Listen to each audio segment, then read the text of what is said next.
بسم الله الرحمن الرحيم. الحمد لله كما ينبغي الجلال وجهه وعظيم سلطانه، والصلاة والسلام على نبينا محمد وآله.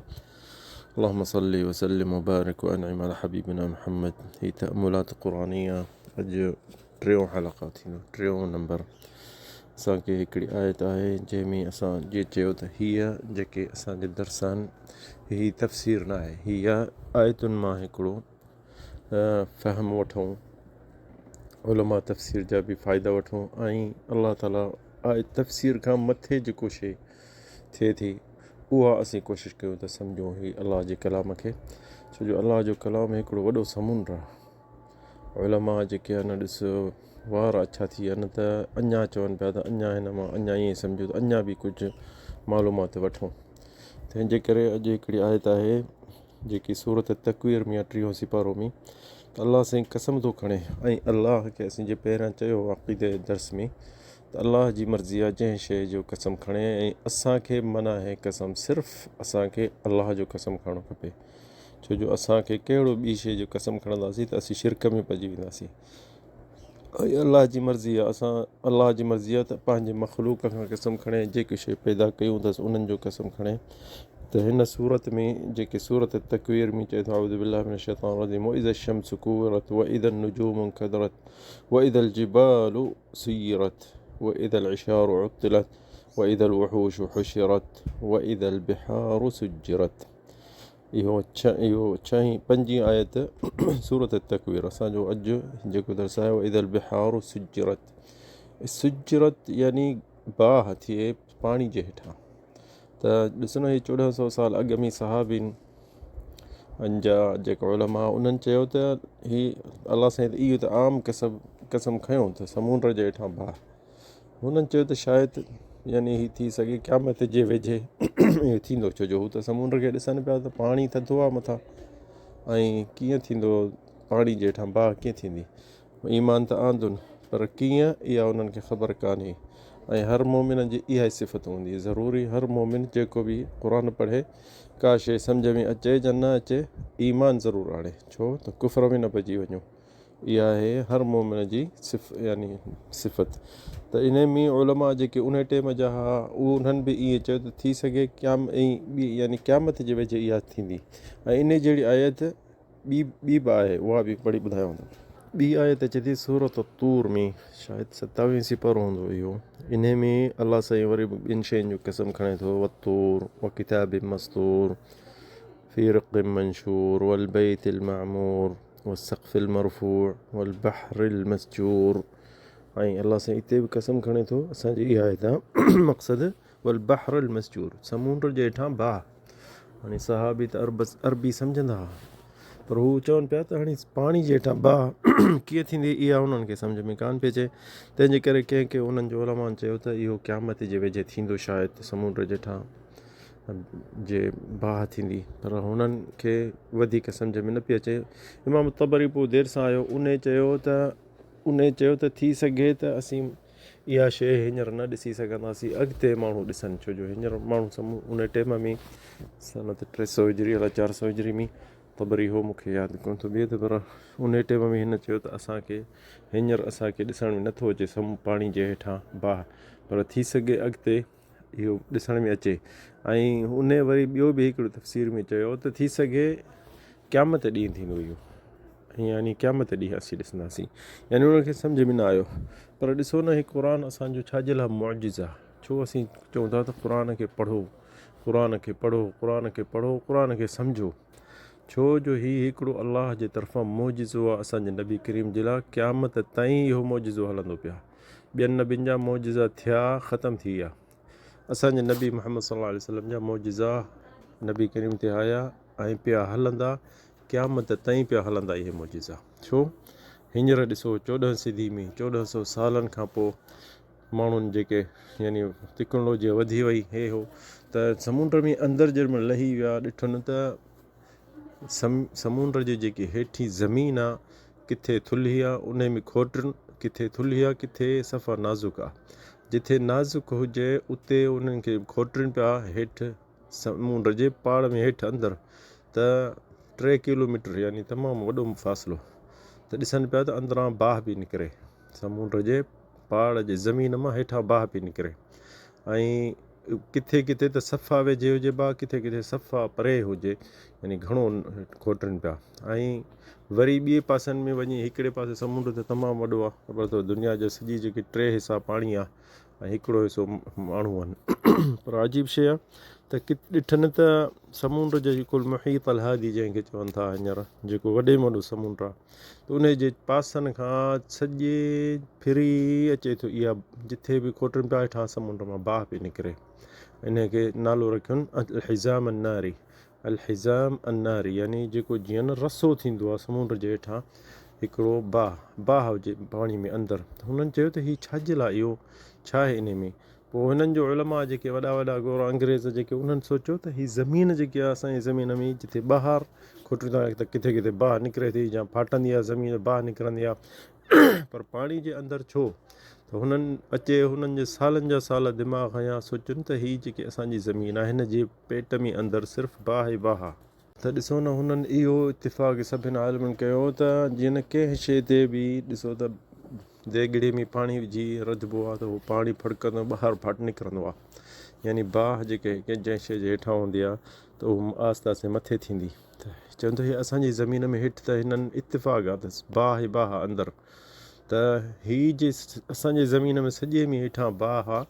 त हाणे इहा बाहि जेकी आहे त जे किथे किथे ज़मीन हिते असांजे ज़मीन ते बि किथे फाटे थी त ॾिसंदा हूंदो जबल फाटंदा आहिनि, बाहि निकिरंदी आहे, त छाजे लाइ, त इहो ज़मीन जो इहो जेको अंदरि गर्माश आहे उहो साह थी खणे।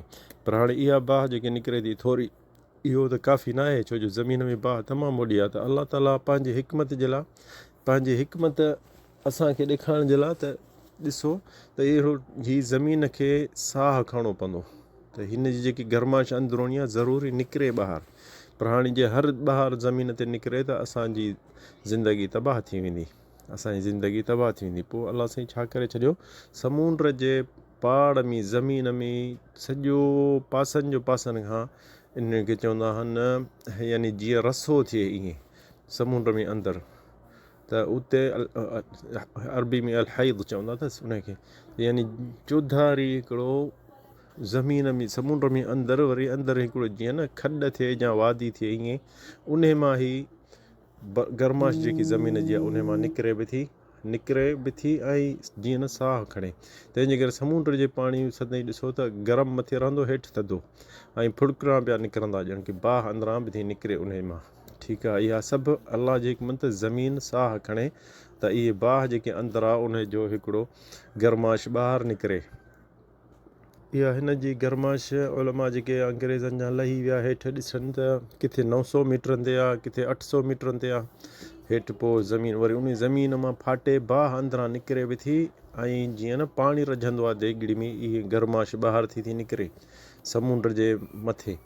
ठीकु आहे, हाणे इहो हुननि चयो त इहो हिकिड़ो असीं सम्झी वियासीं त हिकिड़ो ज़मीन असांजी जी साबित रहे, पकी रहे, त इहो उन्हनि जा इहा गर्माश ज़मीन जी ज़रूरी निकिरणी आहे हुनखे। ऐं जे ॿाहिरि निकिरे असांजी ज़मीन ते त इहो गैस निकिरंदो ऐं बाहि माण्हुनि खे साड़ींदी, त इंसाननि जी ज़िंदगी तबाह थी वेंदी। अलाह साईं हिनखे पाणी जे अंदरि करे छॾियो त ज़मीन बि मुस्तक़िर रहे, त सिधी रहे, सही रहे, ऐं उहा साह जेके गर्माश जेकी बाहि जे अंदरूनी उहा बि निकिरे पई।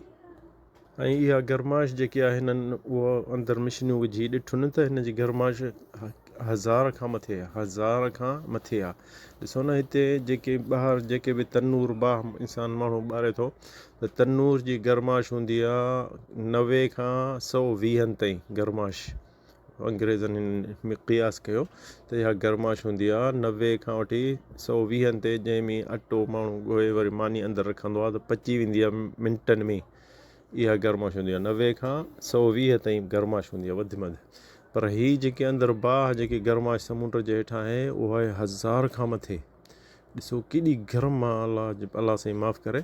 इहो ॾिस जे पाणी जे अंदरि न हुजे, ॿाहिरि हुजे त इंसाननि खे तबाह करे छॾे। त असांखे इन्हनि सभिनि शयुनि जो ॾिस हींअर 1400 साल ख़बर पई आहे असांजे नबी करीम सल्लल्लाहु अलैहि वसल्लम, नबी अल उम्मी, अणपढ़ियल नबी, 1400 साल न मिशनियूं अंदरि जो लही पिया वञनि, न एतिरो मिशिंगरी हुजे, त बि ॾिस असांजे नबी करीम खे कीअं ख़बर पई इन शइ जी। वल बिहार व इदल बिहार सुजरत वल बहर मसजूर। उलमा हैरान थी विया त इहे आयत सिधो सो अलाह साईं चए थो त समुंड जेठां बाहि अथव। प्राणी इंसान जो अकुलु उन टाइम में न पियो सोचे सघे त पाणी जेठां बाहि कीअं थींदी। पाणी ऐं बाहि ॿई शयूं मुदाद आहिनि, यानी हीअ हिन खे विसाईंदी आहे।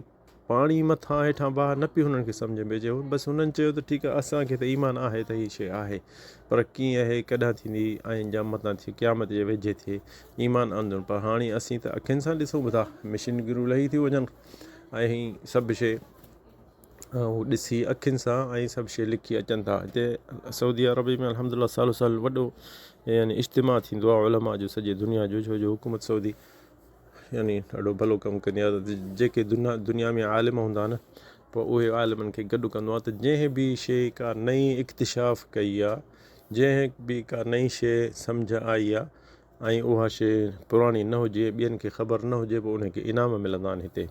सो इनखे हयतल इजाज़ अल इल्मी फ़िल क़ुरआन व सुन्नह इन जो नालो आहे। मीटिंग हूंदी आहे हर साल। इहा फ़हद जे टाइम में शुरू थी, हाणे बंदि थी वई आहे, पर असां इन हर साल हिनखे ॾिसंदासीं छो जो सॼे दुनिया जा काफ़िर अंग्रेज़ ग़ैर मुस्लिम सभु ईंदा हुआ। सभु को चवंदो हुआ मां हीअ शइ ॾिठी आहे ऐं साबित करे तव्हांखे ॾियां थो, पोइ उन्हनि खे इनाम मिलंदा। इंशा अल्लाह असीं जेके बि क़ुरान ऐं सुन्नत जे बारे में शयूं इहे आहिनि असीं आणींदासीं हिन असांजे जेको तअम्मुलात क़ुरानी आहे, जेको इजाज़ आहे सुन्नत में ऐं क़ुरान में। असांजो इहो मक़सदु आहे त असीं पंहिंजो दीन सम्झूं, क़ुरान सम्झूं, हदीस सम्झूं। बाक़ी ॿियूं शयूं जेके उहे आणनि था असांखे उन्हनि शइ जी ज़रूरत कान्हे। बसि सॼे बशरीयत जे लाइ थी सघे ज़रूरत हुजे असांजे लाइ, असांजो ई मक़सदु हिते आहे दीन सम्झूं, असीं पंहिंजो क़ुरान सम्झूं, असां हिन क़ुरान सां जियूं, असां हिन क़ुरान खे पंहिंजो टाइम ॾियूं। जे क़ुरान असीं पंहिंजो सम्झंदासीं त पढ़ण में ॾिसो इंसान खे छा थो थिए, पढ़ण में हुनजा जान जा वार उथी था वञनि, मथे थी था वञनि। छो हुनजो अखियूं पाणी थो अची वञे, छो जो अलाह जो कलाम आहे, हीउ अलाह जो कलाम आहे। असांखे इहो अलाह ताला क़ुरान में चए, अलाह ताला क़ुरान में चए थो अऊज़ु बिल्लाहि मिनश शैतानिर रजीम इन्नमल मुमिनून अल्लज़ीना इज़ा ज़ुकिरल्लाह वजिलत क़ुलूबुहुम। अलाह साईं चए थो मोमिन उहे आहिनि जेके अलाह जो जेॾीमहिल ज़िक्र अचे थो, अलाह जो जेॾीमहिल ॻाल्हि अचे थी त हुननि जी दिलियूं हलनि थियूं पंहिंजी जॻह में, यानी ख़ौफ़ अथनि अलाह जो, डपु अथनि। व इज़ा तुलियत अलैहिम आयातुहु, ऐं जे उन जो क़ुरान जो आयतूं उन्हनि ते पढ़जनि थियूं ज़ादतहुम ईमान व अला रब्बिहिम यतवक्कलून। ऐं उन्हनि जो जेॾीमहिल क़ुरान जो आयतूं पढ़जनि थियूं उन्हनि ते त हुननि जो ईमान ताज़ो थी थो वञे, ईमान वधी थो वञे। व अला रब्बिहिम, ऐं उन्हनि जो तवक्कुल सदाईं अलाह ते आहे। अलाह करे असांखे तव्हांखे सदाईं इहो ई हुजे सिफ़त मोमिननि जी। अलाह कंदो असांखे तव्हांखे तौफ़ीक़ ॾिए।